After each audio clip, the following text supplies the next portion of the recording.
All right, welcome to today's Explainer. We are jumping into something absolutely urgent right now, a truly revolutionary state policy proposal called the Equal Canvas Framework, designed by Vishwa Vaidhya. Exactly. And look, this isn't just some minor, tweak to a school curriculum.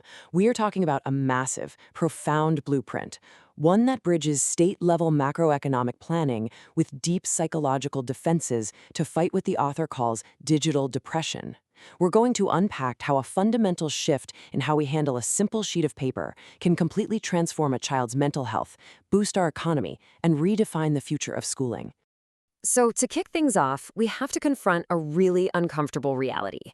Is your child currently caught in the double trap of modern education? Yeah, it's a dual front crisis, and it's taking a severe physical and mental toll on students every single day.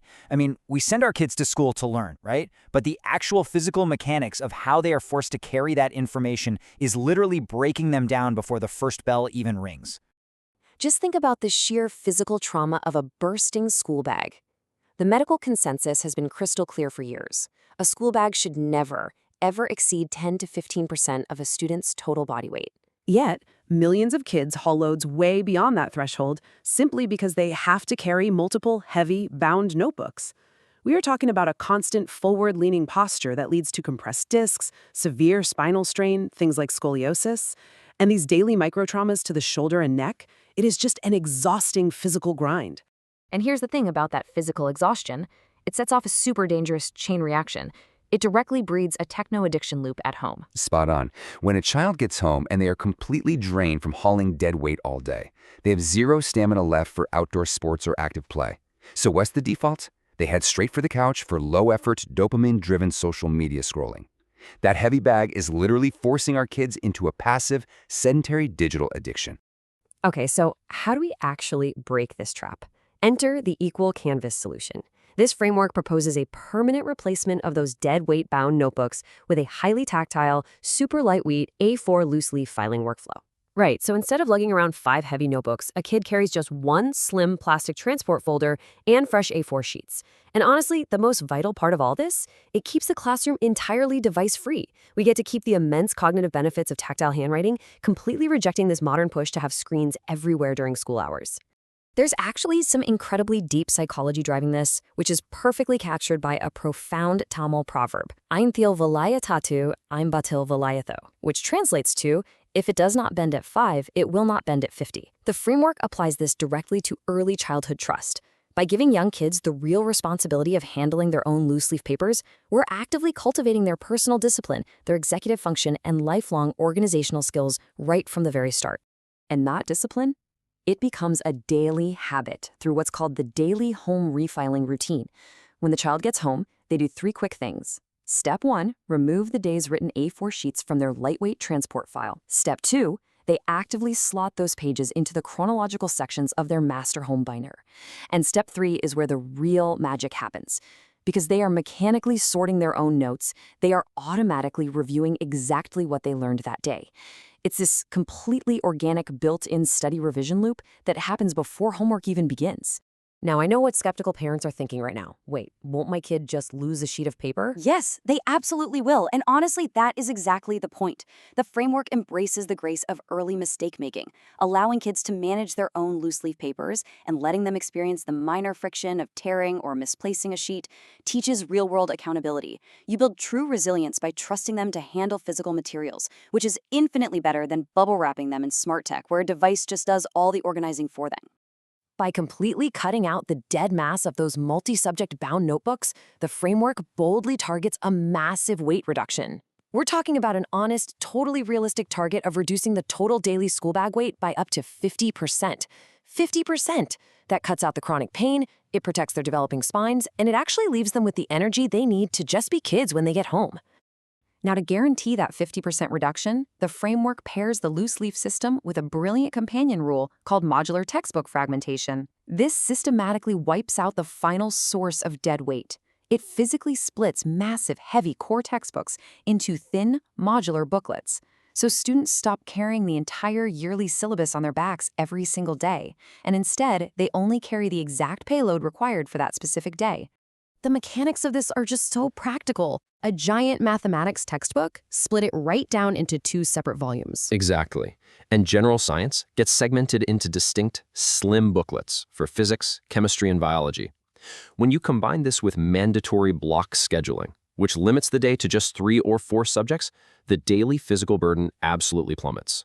The student just packs the lightweight A4 file and the specific, thin textbook modules needed for those exact blocks. It's a completely optimized payload. But zooming out to a statewide macro level, how do we actually fund all this paper distribution?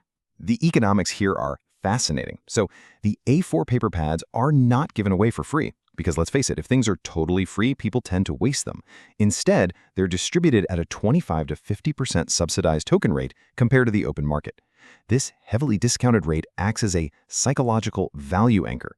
It guarantees that parents and kids actually respect the material, while those nominal fees directly fund the industrial processing overheads of the paper mills. Right, and those paper mills are a key part of a massive year-end cyclical barter contract called Harvest Week. Here is how it flows.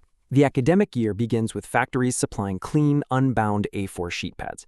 Then, fast forward to the end of the year in May, schools collect all the used written A4 sheets and return them directly back to the factory. It's an amazing, self-sustaining, green circular economy that completely bypasses the microplastics, synthetic glues, and vinyl covers of traditional bound notebooks.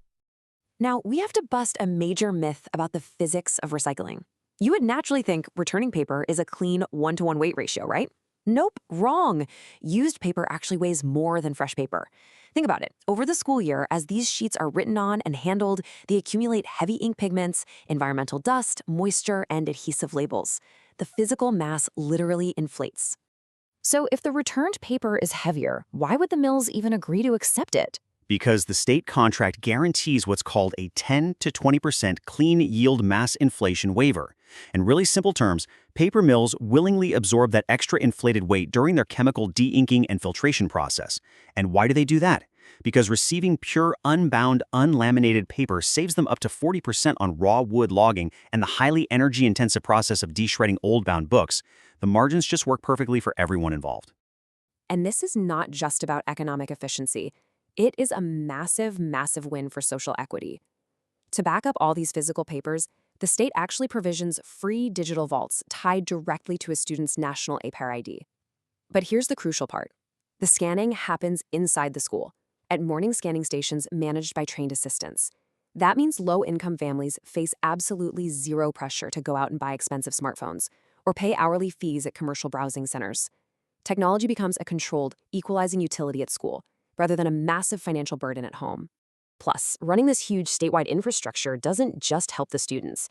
It creates unparalleled local job growth. We are talking about creating lakhs of local green jobs. The state will need to hire and train youth as digital help desk operators to run those morning scanning stations.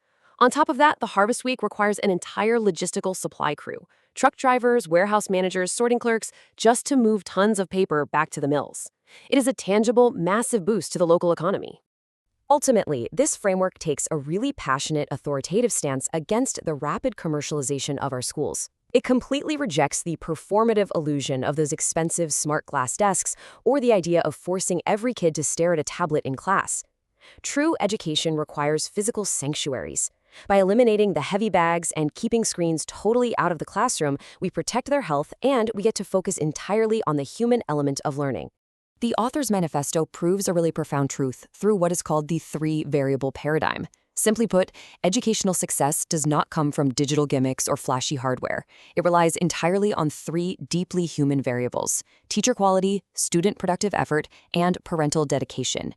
By standardizing physical materials into an equal, loose-leaf canvas, we strip away the rich-poor comparison trap, and we let true character and hard work actually define success. To close out this phenomenal blueprint, we stand firmly with the author's definitive, urgent call to action. As Mahatma Gandhi famously said, be the change you want to see in the world. And as the framework's author, Vishwa Vaidhya, powerfully states, Nam sintika maravendum maravadaku sintika endum, nam marumpodu intasamutheamu marum. We need to think to change we need to think. When we change, the society will also change. So we'll leave you with this one thought. If a simple sheet of paper can rescue our children's future from digital depression, What is stopping us from making that exact change today?